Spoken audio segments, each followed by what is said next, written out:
अजी सुनते हो, बुलाओ ना इसे, ये काम नहीं करने दे रहा है यहाँ किचन में। बेटा आओ यहां जल्दी, एक नई कहानी सुनाता हूं। वाओ, अभी आया। ये सती सावित्री की कथा है। एक बार की बात है, एक राजकुमारी थी, उसका नाम सावित्री था। राजकुमारी सावित्री अपने राज्य की यात्रा कर रही थी। वे एक आश्रम में एक साधु से मिलने जा रही थी और अचानक उसने देखा कि एक युवक अपने बुजुर्ग माता पिता की देखभाल कर रहा है। ऋषि ने उसे बताया कि ये राजकुमार सत्यवान था, जिसने युद्ध में अपना राज्य खो दिया था। वे सत्यवान को अपने माता पिता का ख्याल रखते हुए देख बहुत इम्प्रेस हुई। हमेशा अपने माता पिता का ख्याल रखना चाहिए, उन्हें सपोर्ट करना चाहिए, उनका रेस्पेक्ट करना चाहिए। ओके पापा, फिर बताओ ना। फिर राजकुमारी सावित्री सत्यवान के ख्यालों में डूब गई। उसी के सपनों के साथ अपने महल में लौट आई।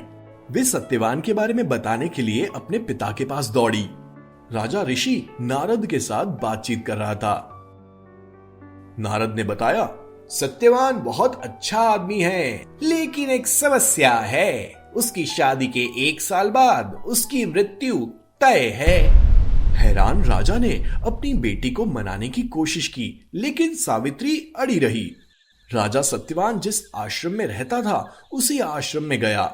सत्यवान के पिता ने पूछा, क्या राजकुमारी सावित्री हमारे साथ कठिन जीवन जीने के लिए तैयार है? सावित्री तैयार थी। फिर उन दोनों की शादी धूमधाम से कर दी गई। 1 वर्ष के बाद सत्यवान जंगल में लकड़ी काट रहा था और अचानक वो गिर पड़ा। सावित्री उसकी ओर दौड़ी। उसे नारद के शब्द याद आए। अचानक उसने देखा कि एक आदमी उसकी तरफ चला आ रहा है। वे आदमी डरावना था, रात की तरह काला था। उसने खून की तरह लाल चोगा पहना था और उसकी आंखें आग के गोली की तरह चमक रही थी। उसने पूछा, तुम कौन हो? उस आदमी ने कहा, मैं यम हूं, मैं यहां सत्यवान की आत्मा लेने के लिए आया हूं। ये कहकर यम दूर हो गए और सत्यवान ने सावित्री की गोद में अपनी अंतिम सांस ली। वो यम की ओर दौड़ी और उनके पैरों में गिर पड़ी। उसने कहा, कृपया सत्यवान को मत छीने। यम ने उस पर दया की और कहा, मैं तुम्हारा दुख समझता हूं, लेकिन मुझे अपना कर्तव्य करना है। सत्यवान का समय समाप्त हो गया है। सबका इस धरती पर निर्धारित समय होता है। समय खत्म हो जाने पर मुझे आना पड़ता है, उसकी आत्मा को ले जाने के लिए। सावित्री ने यम के पैर और जकड़कर पकड़ लिए। यम दुविधा में पड़ गए। यम ने कहा, किसी कारण से आप मुझे भावुक कर दे रही हैं। मैं आपको सत्यवान के जीवन के अलावा कोई भी इच्छा देता हूं। अगर ये मेरी शक्ति में है तो मैं इसे प्रदान करूंगा। मैं चाहती हूँ सत्यवान अपने बच्चों के साथ खेले और उन्हें बड़ा होते देखे। यम एक पल के लिए रुक गए और हंसे।